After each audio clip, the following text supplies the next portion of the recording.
जय श्री कृष्ण। सभी श्रोतागणों को स्वामी असीम का प्रणाम। भगवान के वचनों में ऐसी विलक्षणता है कि वे अर्जुन के भीतर अपना प्रभाव डालते जा रहे हैं, जिससे अर्जुन को अपने युद्ध न लड़ने के निर्णय में अब संदेह होता जा रहा है। ऐसी अवस्था को प्राप्त होते हुए अर्जुन अगले श्लोक में कहते हैं। दूसरे अध्याय का 6वां श्लोक इस प्रकार है। न चैतद्विद्मः कतरन्नो गरियो यद्वा जयेम यदि वा नो जयेयुः यानेव हत्वा न जिजीविषामस्ते अवस्थिताः प्रमुखे धार्तराष्ट्राः। एक बार फिर से सुनेंगे। न चैतद्विद्मः कतरन्नो गरियो यद्वा जयेम यदि वा नो जयेयुः यानेव हत्वा न जिजीविषामस्ते अवस्थिताः प्रमुखे धार्तराष्ट्राः। अर्थात अर्जुन यहाँ कह रहे हैं, हम यह भी नहीं जानते कि हम लोगों के लिए युद्ध करना और न करना, इन दोनों में से कौन सा अत्यंत श्रेष्ठ है, अथवा हम उन्हें जीतेंगे या वो हमें जीतेंगे।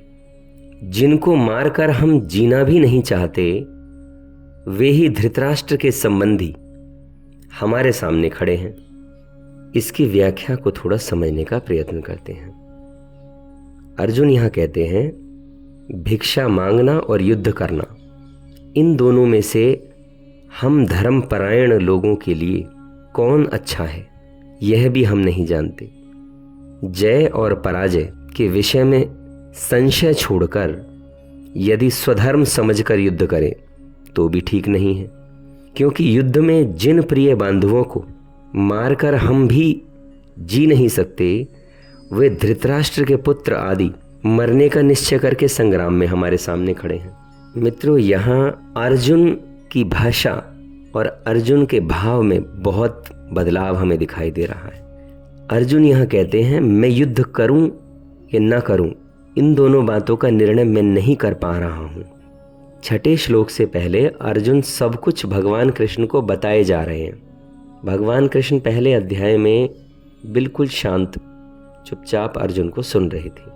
अध्याय 2 में दूसरे और तीसरे श्लोक में भगवान कृष्ण ने जब अर्जुन को कुछ बोलना शुरू करा तो बीच में अर्जुन फिर बोलना शुरू कर देते हैं, जबकि पहले अध्याय में भगवान कृष्ण शांत होकर उसकी सारी बातें सुन रहे हैं।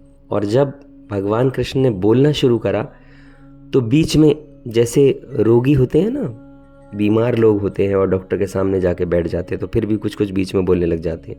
जब डॉक्टर अपना बोलना शुरू करते हैं और अपना ट्रीटमेंट के बारे में शुरुआत कर देते हैं तो बीच बीच में रोगी कुछ कुछ फिर बोलने लग जाता है। उसी प्रकार अर्जुन यहाँ पर बीच बीच में कुछ बोलने लगते हैं। तो 4थे श्लोक में फिर अर्जुन बोलते हैं, 5वें में फिर अर्जुन बोलते हैं। अभी वही अर्जुन फिर से बोलना शुरू कर चुके हैं। तो यहाँ वो कह रहे हैं, मैं युद्ध करूं अथवा ना करूं, इन दोनों बातों में मैं निर्णय नहीं कर पा रहा हूँ। यहाँ पर उन्होंने स्वीकार करना शुरू करा है कि युद्ध करना सही है भी या नहीं है, क्योंकि इससे पहले तो वो युद्ध करने का सोच ही नहीं रहे थे, गांडी उठा के रख दिया था। और अभी पीछे कह भी रहे थे कि भिक्षा मांग लेना ही सही है युद्ध से तो। लेकिन अभी क्या कह रहे हैं, इन दोनों में से मुझे समझ में नहीं आ रहा। इस श्लोक से पहले अर्जुन इस तरह से बात कर रहे थे जैसे वो सर्वज्ञ हों, सब कुछ जानते हों। लेकिन अब उन्होंने ये कहना शुरू करा, मैं कुछ जान नहीं पा रहा हूँ, मैं समझ नहीं पा रहा हूँ। अब अर्जुन के भीतर एक ऐसी दुविधा का जन्म हो गया है, जब जो भगवान का पक्ष है और जो अर्जुन का पक्ष है, दोनों ही अब उसके समकक्ष हो गए हैं। यहाँ अर्जुन ये भी कह रहे हैं कि हम कुटुंबियों को मारकर जीने की इच्छा भी नहीं रखते, राज्य की प्राप्ति और भोगों को भोगने की हमारी कोई इच्छा भी नहीं है। और फिर ये भी कह रहे हैं कि हम जिनको मारकर जीना भी नहीं चाहते, वे सभी धृतराष्ट्र के संबंधी हमारे सामने खड़े हैं। धृतराष्ट्र के सभी संबंधी हमारे कुटुंबी ही तो हैं। इन कुटुंबियों को मारकर हम जीकर कर भी क्या लेंगे। यहाँ बस हमें इतना ही समझना है, जैसे 5वें श्लोक में हमने जाना, अर्जुन के भीतर का जो अहंकार है उसने सिर्फ दिशा बदली है, वो दूसरे कोण से बात कर रहे हैं इस वक्त। इस श्लोक में इतना ही, फिर मिलते हैं अगले श्लोक में। मैं स्वामी असीम आप सभी को प्रणाम करता हूँ, मेरा प्रणाम स्वीकार करें। धन्यवाद।